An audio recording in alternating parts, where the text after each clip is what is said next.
Hello everyone, this is Ritu and you are watching Maths Pirate. So welcome back in your maths classes. Today we will discuss the remaining questions of exercise 5.2 of chapter Arithmetic Progression which belongs to class 10th NCERT. Right तो आज हम जो बाकी के question से देखते हैं कितने क्वेश्चन कर पाते हैं, क्योंकि 5 क्वेश्चन हमने डिस्कस कर लिए थे। अब उससे आगे के क्वेश्चन को डिस्कस करते हैं। और अब तक आप लोगों को मुझे जहाँ तक लगता है कि कोई भी डाउट नहीं होगा। पीछे के क्वेश्चंस में हमने एक्सरसाइज 5.1 को भी डिस्कस कर लिया और 5.2 के भी 5 क्वेश्चंस सोल्व कर चुके हैं, राइट। तो अगर उनमें किसी में भी कोई भी डाउट है तो आपको उन सब का लिंक डिस्क्रिप्शन बॉक्स में, इस वीडियो के डिस्क्रिप्शन बॉक्स में मिल जाएगा, आप वहाँ से चेकआउट कर सकते हैं। और अगर आपको वीडियो अच्छी लगे तो लाइक करें, चैनल को सब्सक्राइब करें और ज़्यादा से ज़्यादा शेयर करें। तो चलिए विदाउट डिले स्टार्ट करते हैं आज की क्लास। तो आज हम डिस्कस करेंगे क्वेश्चन नंबर 6 से आगे के जो क्वेश्चन है ना, क्वेश्चन नंबर 5 से आगे के जो क्वेश्चन हैं। तो देखिए क्वेश्चन नंबर 6 क्या कह रहा है, check whether -150 is a term of the AP 11852। कह रहा है कि चेक कीजिए कि जो -150 जो टर्म है हमारे पास, ये टर्म इस AP की ही टर्म है।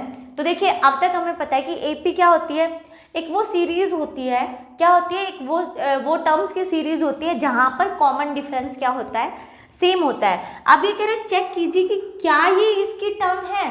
तो कैसे चेक कर सकते हैं, सबसे पहले हम इसको क्या मान लेंगे, nth टर्म मान लेते हैं, राइट, क्योंकि हमें फाइंड करना है कि कौन सी टर्म है।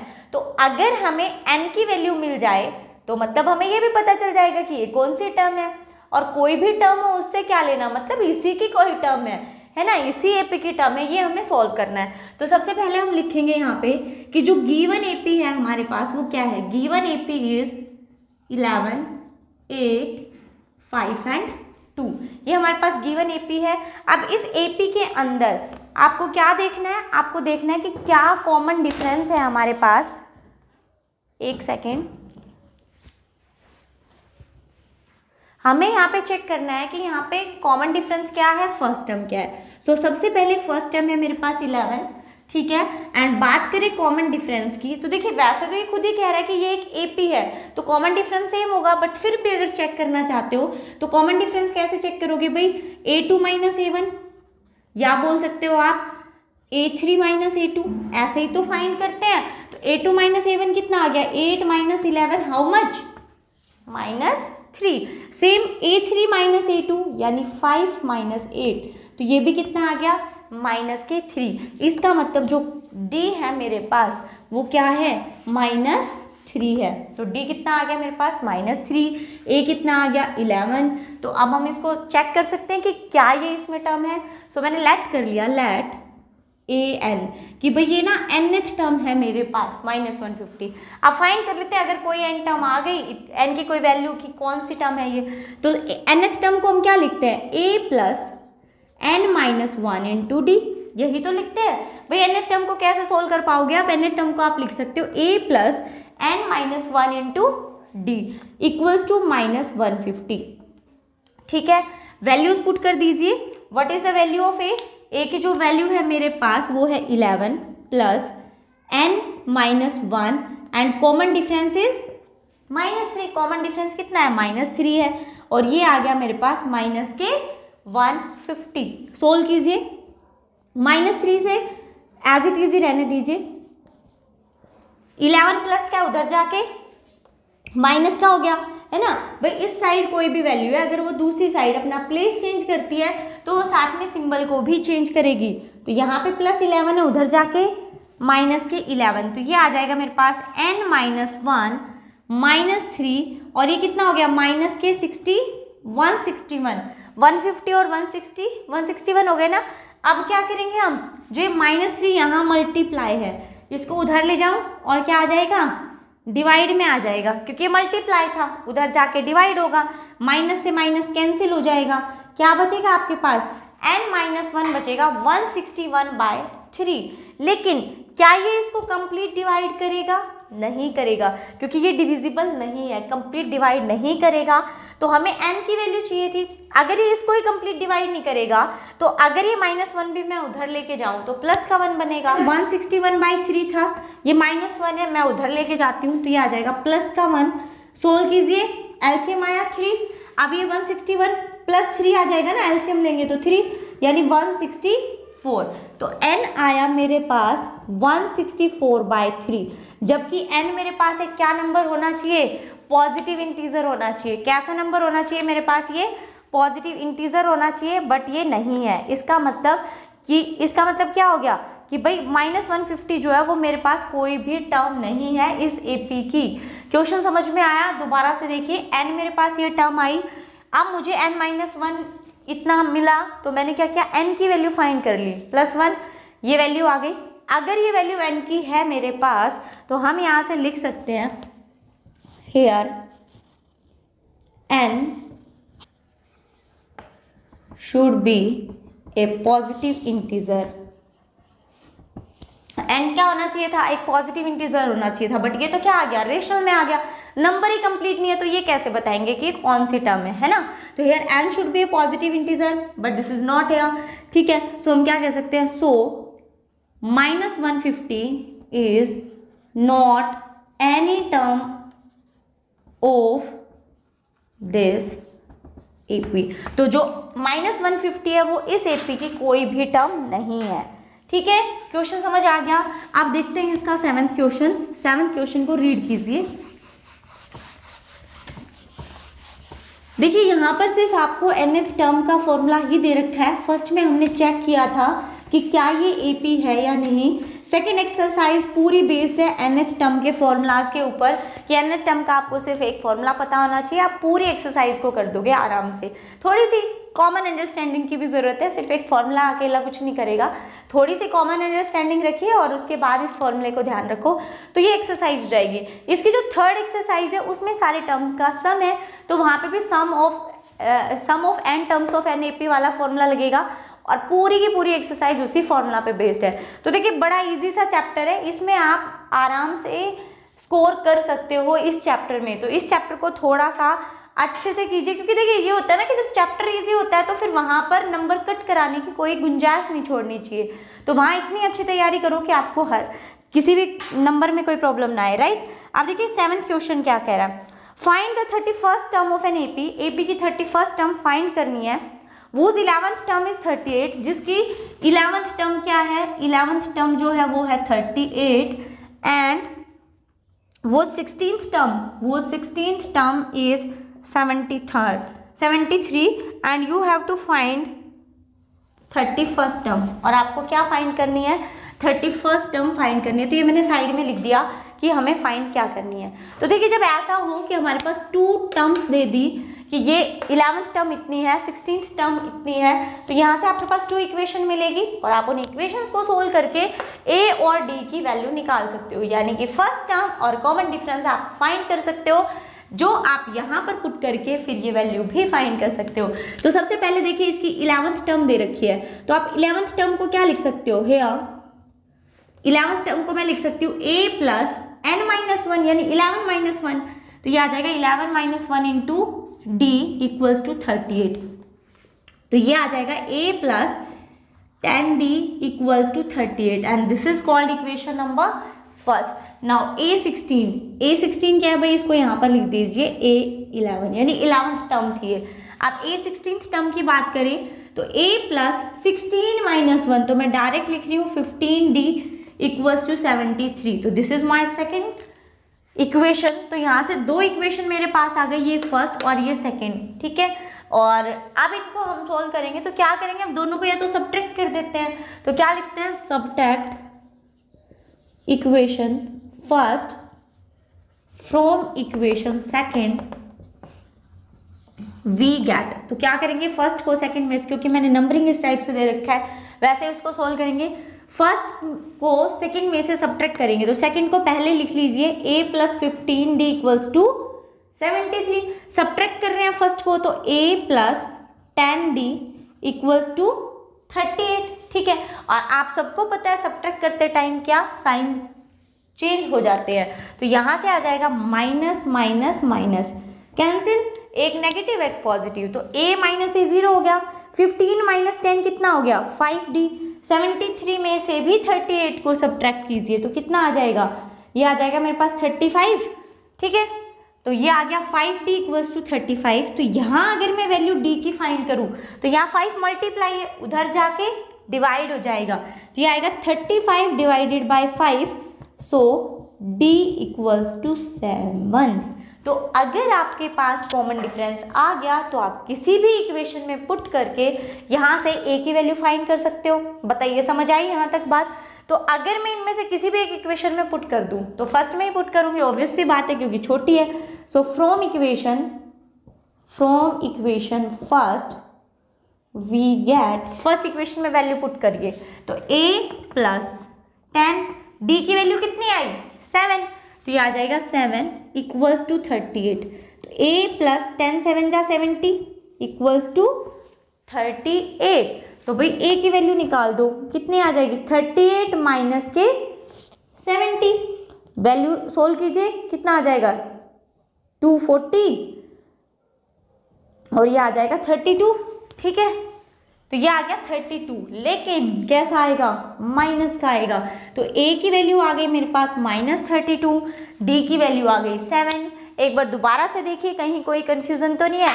मेरे पास इक्वेशन थी a प्लस 10d, तो a प्लस 10, d की वैल्यू 7 आई इक्वल्स टू 38। तो 10 7 जा कितना हुआ 70, इधर प्लस का है दूसरी साइड जाएगा, साइन चेंज करेगा और ये हो जाएगा माइनस का 70। तो 38 माइनस 70 कितना हो गया माइनस के 32।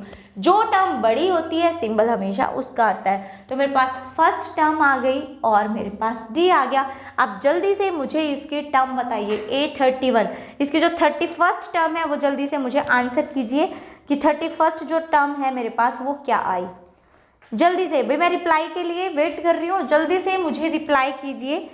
आप देखिए 31st टर्म हमें फाइंड करनी है तो वो क्या आएगी a plus 30d, values put कर दीजिए। a की वैल्यू कितनी आई माइनस के 32 प्लस 30 और d की वैल्यू कितनी आई थी 7, तो ये आ गया 7, तो ये आ गया -32। भाई 30 मल्टीप्लाई 7 कितना होता है 7 3 जा 21 और एक 0, तो ये आ जाएगा माइनस प्लस। तो क्या करेंगे सब्ट्रैक्ट, एक नेगेटिव है एक पॉजिटिव है, तो सब्ट्रैक्ट करेंगे और सब्ट्रैक्ट करेंगे तो आ जाएगा, सब्ट्रैक्ट करो भाई 8 और 17। ठीक है, ठीक है। अब ये नेगेटिव है ये पॉजिटिव, पॉजिटिव वाली टर्म बड़ी है तो इसका मतलब आंसर भी क्या आएगा पॉजिटिव में ही आएगा। तो आपको 31st टर्म निकालनी थी और वो आ गई मेरे पास 178। बताइए क्या कोई कंफ्यूजन है इस क्वेश्चन में? नहीं है। तो देखिए नेक्स्ट क्वेश्चन नंबर 8। भाई मुझे तो ना ये चैप्टर बड़ा ही अच्छा लगता है क्योंकि इसके जो क्वेश्चंस हैं वो फटाफट से हो जाते हैं। हमें इक्वेशन, या तो देखो इसमें कुछ मेथड अलग है ही नहीं, या तो आपको वैल्यूज दे ही रखी है ए और डी की और आपसे टर्म पूछ रखा है, या फिर आपको कोई दो टर्म्स बता रखी है जो इक्वेशन फॉर्म करके आप वहां से ए और डी की वैल्यू फाइंड कर सकते हैं और उसके बाद जो भी टर्म नेक्स्ट आपसे पूछी जाए उसके अंदर वैल्यूज को पुट कीजिए और आंसर निकालिए। तो बिल्कुल इजी सी एक्सरसाइज है। आप देखिए नेक्स्ट है मेरे पास क्वेश्चन नंबर 8। क्या कह रहा है, an AP consist of 50 terms. एक एपी है जिसके अंदर 50 टर्म्स हैं, विच थर्ड टर्म इज 12, जिसकी की थर्ड टर्म 12 है। तो थर्ड टर्म को मैंने लिख दिया 12। अब इसके बाद है एंड लास्ट टर्म इज 160। तो हम लास्ट टर्म को क्या बोल देते हैं, एल भी बोल देते हैं या फिर ए एन भी बोलते हैं, nth टर्म। तो यहाँ पर कह रहा है जो लास्ट टर्म है वो 106 है, लेकिन अगर आपने इसकी लाइन को अच्छे से पढ़ा था तो इसने बोला था an AP consist 50 terms. 50 terms है तो लास्ट टर्म कौन सी टर्म्स हुई 50th हुई। तो A50 जो है यहाँ पर वो है 106 और ये थर्ड टर्म थी इसके अंदर 12। Find the 29th term. तो आपको यहाँ पर 29th टर्म फाइंड करनी है, तो उसको बाद में देखते हैं कि 29th टर्म क्या होगी, पहले इसको सोल्व करते हैं। यहाँ से क्या इक्वेशंस हम फाइंड कर लेंगे। तो थर्ड टर्म की इक्वेशन क्या होती है a plus 2d equals to 12। So this is my first equation. भाई यहाँ से थर्ड टर्म है, थर्ड टर्म में क्या होता है a प्लस n माइनस 1 यानी 3 माइनस 1। तो 3 माइनस 1 कितना हुआ 2। तो a प्लस 2d तो 12 हो गया।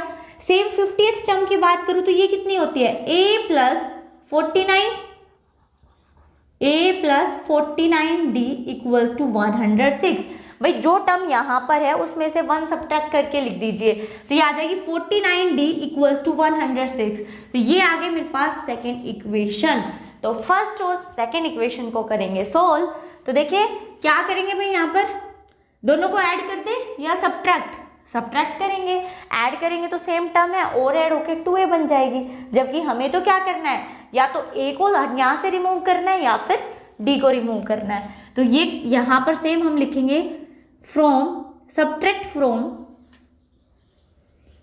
Subtract equation first from second. ठीक है, तो क्या करें है, इक्वेशन फर्स्ट को इक्वेशन सेकेंड में से सब्ट्रैक्ट करना है। तो ये आ जाएगा मेरे पास A plus 49D equals to 106। ठीक है, A प्लस 49D माइनस 106, ये 49 की जगह ये 4A दिखाई दे रहा है ना, तो ये आ गया 49। A plus 49D equals to 106 और इसमें से सब्ट्रैक्ट कर रहे हैं हम A plus 2D equals to 12। A plus 2D equals to 12 को सब्ट्रैक्ट कर रहे हैं।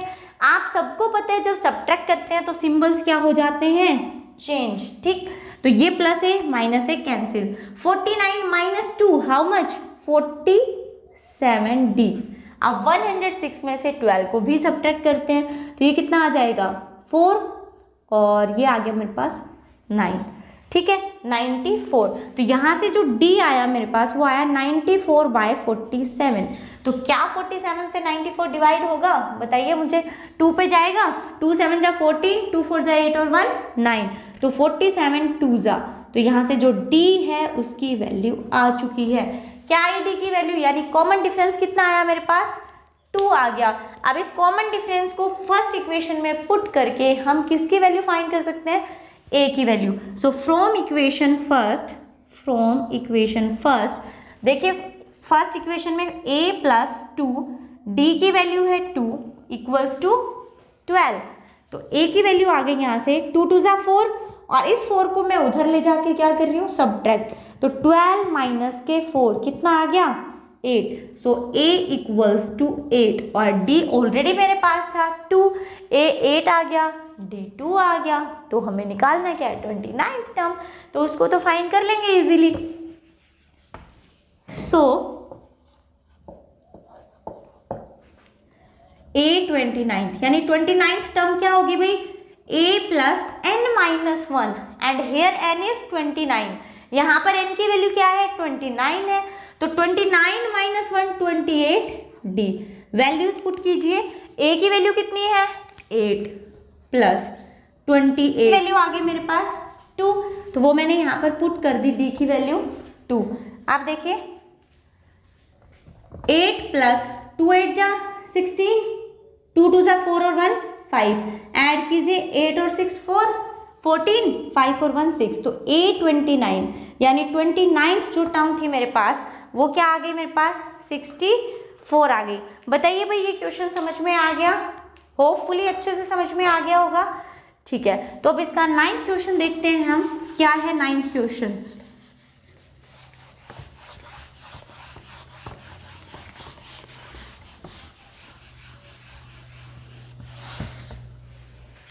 देखिए इसका जो 29th क्वेश्चन है वो है, if the third and the 9th term of an AP are this, विच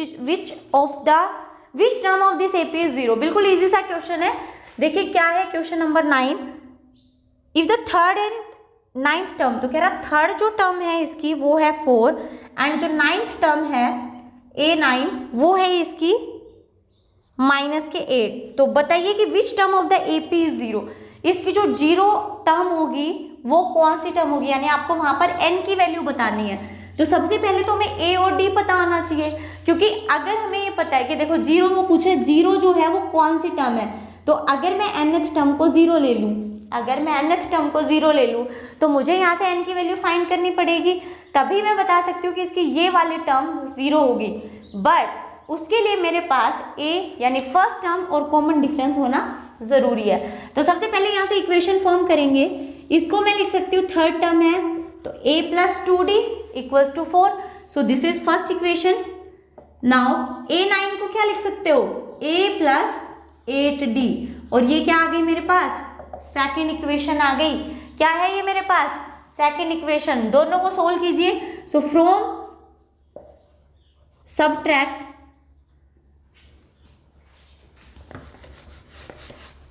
देखिए भाई, subtract equation first from equation second we get, first को सेकंड से सबट्रैक्ट करने के बाद हमें क्या वैल्यूज मिलेंगी?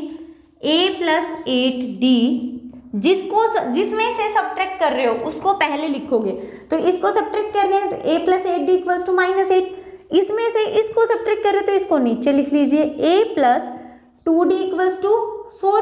क्या करेंगे? सबट्रैक्ट करेंगे तो साइन चेंज करेंगे, साइन चेंज कीजिए, माइनस प्लस का माइनस, माइनस प्लस का माइनस, और यहां पर भी क्या था? प्लस, तो ये क्या हो गया? माइनस। a से a कैंसिल, 8 माइनस 2 6d, -8 -4 दोनों ही नेगेटिव टर्म्स है तो दोनों क्या हो जाएंगी? ऐड हो जाएंगी, माइनस के 12 आ गए। तो यहां से d कितना आ गया भाई? यहाँ पर 6 मल्टीप्लाई है, इधर आके 6 क्या हो जाएगा?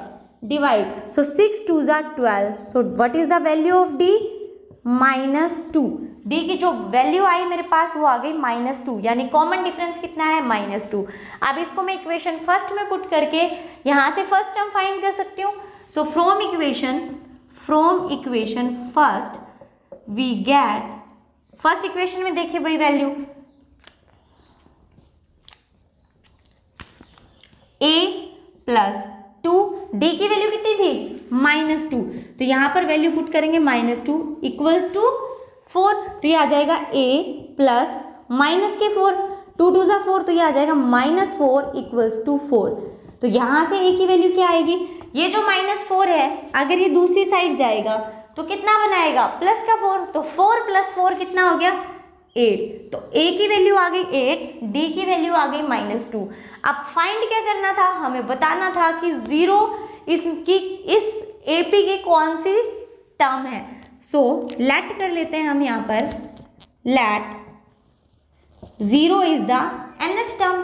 ठीक है, आप यहाँ पे लिख सकते हो let 0 is the nth term. अब हमें यहाँ पे n को फाइंड करना है। ठीक है, नाउ nth टर्म को क्या लिख सकती हूँ? a plus n-1 into d equals to 0। a की वैल्यू रखिए भाई 8 प्लस n-1 और d की वैल्यू कितनी है? -2, तो ये आ जाएगी -2 इक्वल्स टू 0। ठीक है, अब इसको सोल्व करें। देखिए तो भाई, अब n-1 और यहाँ पर है -2 एज इट इज, ये वाले टर्म मैंने एज इट इज रखी, कोई डिफरेंस नहीं है। देखिए मैंने लेट कर लिया कि जो 0 है वो इसके nth टर्म है। अब nth टर्म को लिखते कैसे है? a plus n-1 into D equals to 0। मैंने a और d की वैल्यू पुट कर दी। अब इस टर्म को एज इट इज रखा और जो ये 8 है ये पॉजिटिव है, उधर जाके नेगेटिव, तो ये आ जाएगा -8। सोल्व करिए, n-1 -8 था। अब यहाँ पर जो ये -2 था ये क्या है? मल्टीप्लाई, इधर आके क्या हो जाएगा? डिवाइड। तो कितना आ गया? -2, माइनस से माइनस कैंसिल, 2 4 जा 8, तो ये आ गया n-1 इक्वल्स टू 4। ठीक है भाई, तो ये -1 उधर जाएगा तो n कितना आ गया? 4, ये -1 उधर जाके +1 यानी कि 5। तो यहाँ से n की वैल्यू आ गई मेरे पास 5। n कितना आ गया? 5। सो 0 is the 5th term of given AP, कि जो हमें AP दे रखी थी उसकी ये कौन सी टर्म है? 5th टर्म है। ठीक है, क्वेश्चन समझ में आया? एक बार इसको वीडियो को पॉज करें और यहीं से इसको नोट कर ले ताकि आपको कोई कंफ्यूजन ना हो। नेक्स्ट क्वेश्चन को देखते हैं फिर।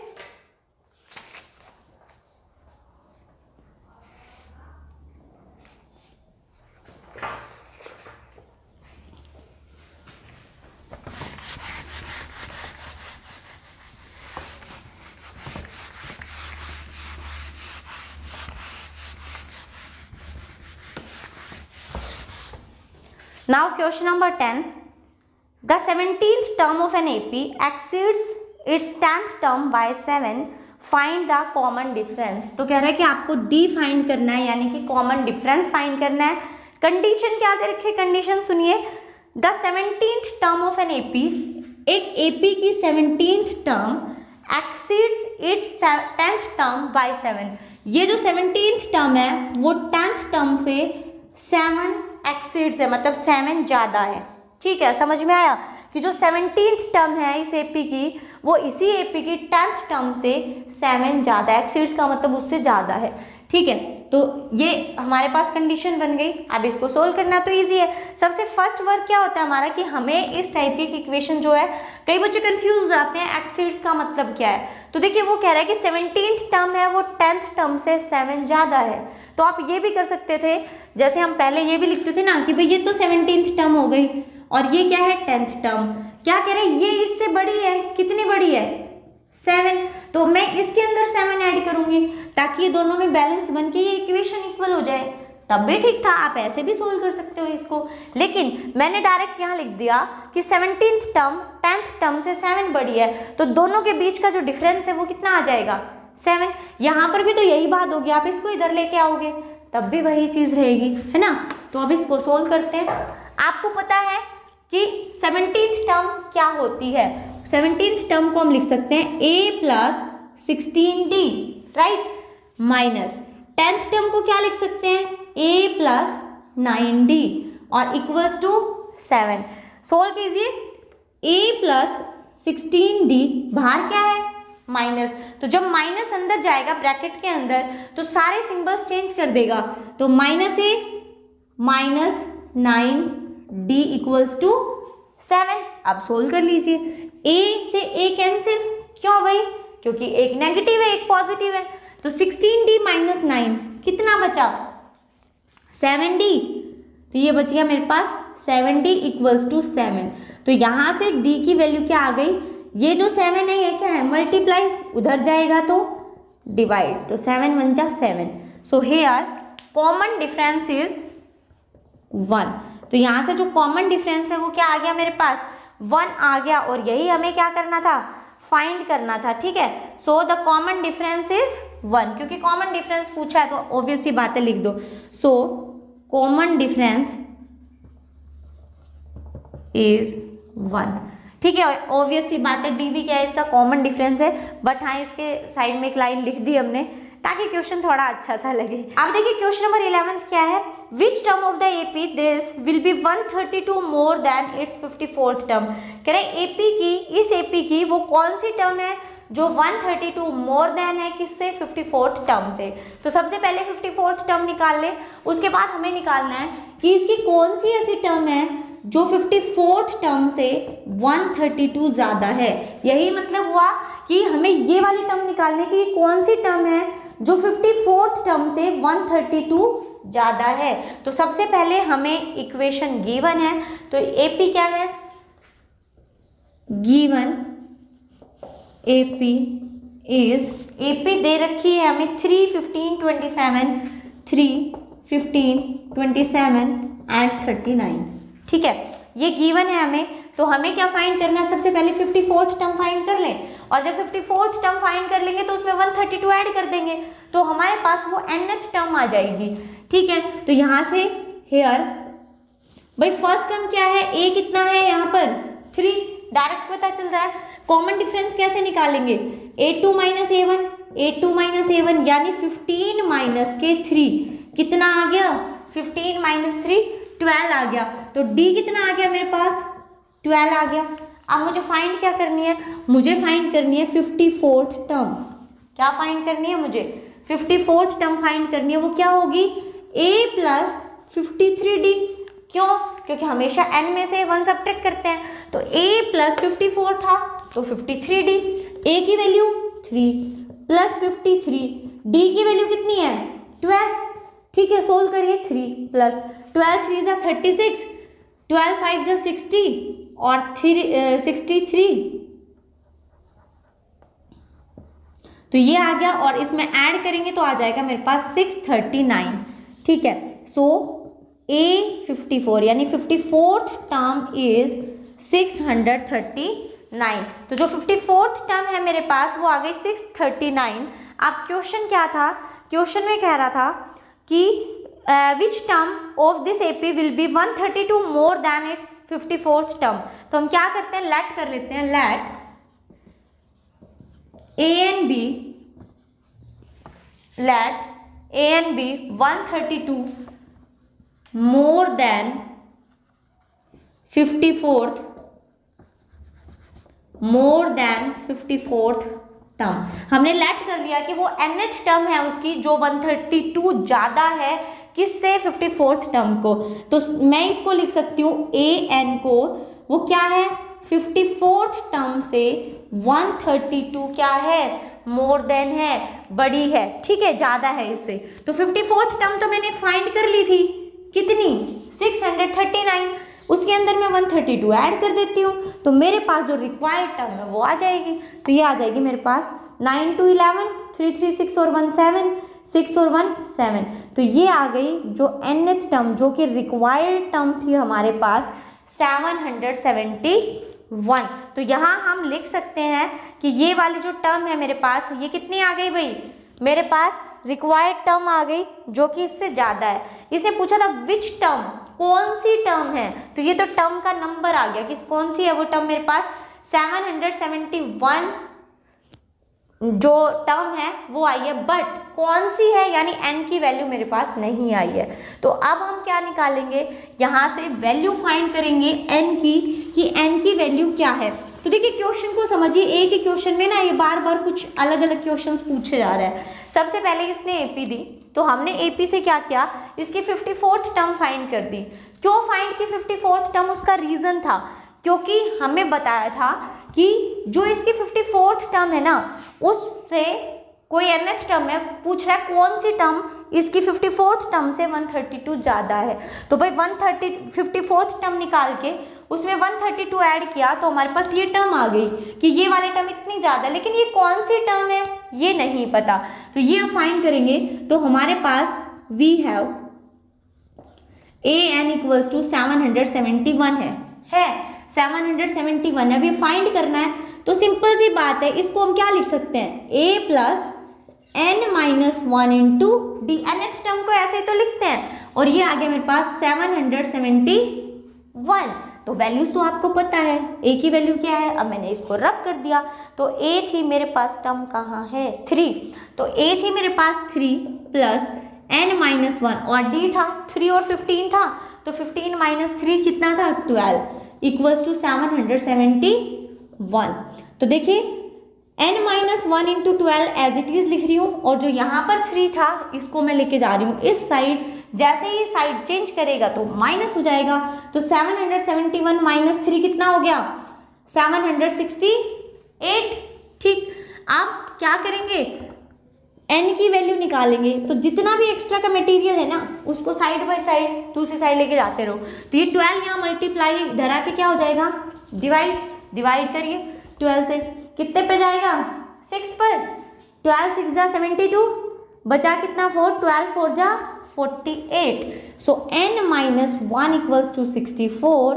सो what is the value of n, 64, ये माइनस 1 था उधर जाएगा, प्लस का 1 बन जाएगा, तो ये आ जाएगा मेरे पास n की जो वैल्यू है वो आ गई 65। तो वो कौन सी टर्म थी, वो टर्म थी 65th टर्म जो कि थी 771। ठीक है, क्वेश्चन समझ में आया, तो क्या कहेंगे, 65th टर्म 132 मोर देन है किससे, 54th टर्म से। तो अगर आप ये लिखना चाहो तो आप इसको लास्ट में ये लाइन लिख सकते हो, ठीक है, कि हमारी जो रिक्वायर्ड टर्म थी वो कौन सी थी, 65th टर्म थी। ठीक है, नेक्स्ट देखिए, 2 APs have the same common difference, 2 AP हैं अलग अलग है लेकिन उनका जो कॉमन डिफरेंस है वो सेम है। द डिफरेंस बिटवीन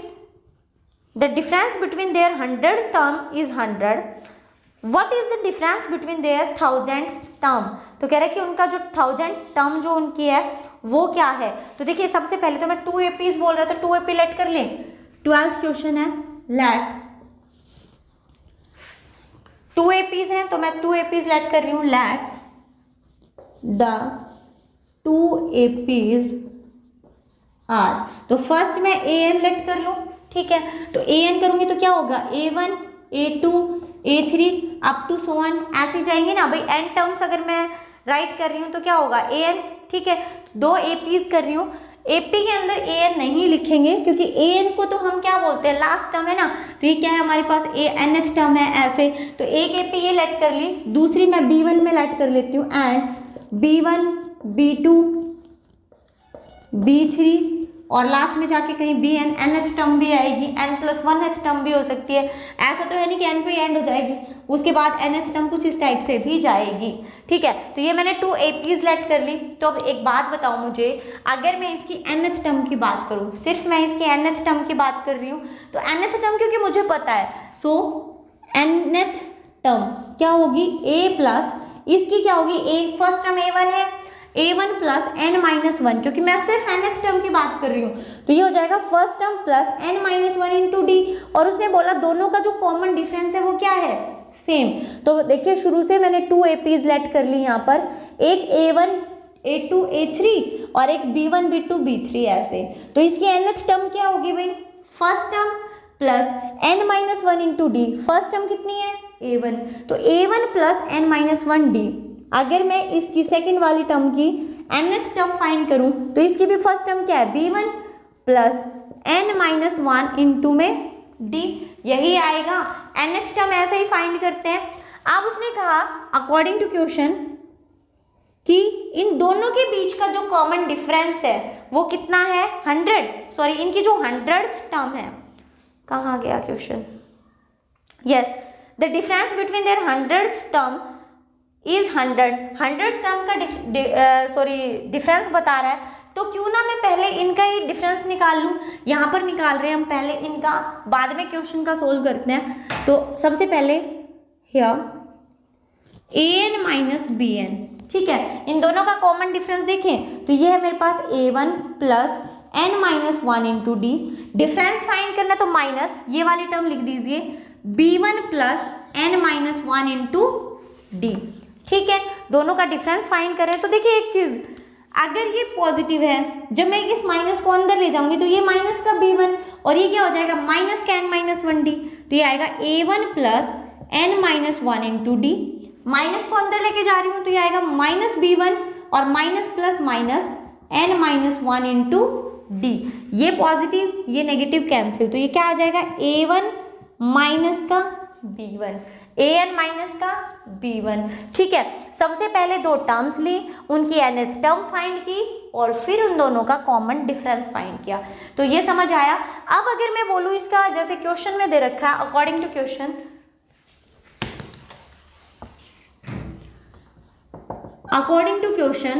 वो कह रहा है जो इनकी 100th टर्म है ना, उनके बीच का जो डिफरेंस है वो कितना है, 100 है। इनकी 100th टर्म के बीच का जो डिफरेंस है वो कितना है, 100। तो एक नॉर्मल सी बात सुनिए, यहाँ तो n है ना दोनों का, तो अगर मैं इसकी जगह 100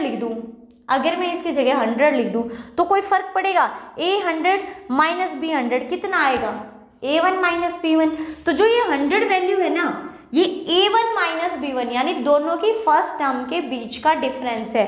तो अगर मैंने वो लिखा वहाँ पर, ठीक है, तो अगर मैं इसको ऐसे लिखूँ an minus bn equals to a1 minus b1, तो चाहे मैं यहाँ पर ये 100 माइनस b100 लिखूँ तब भी सेम रहेगा।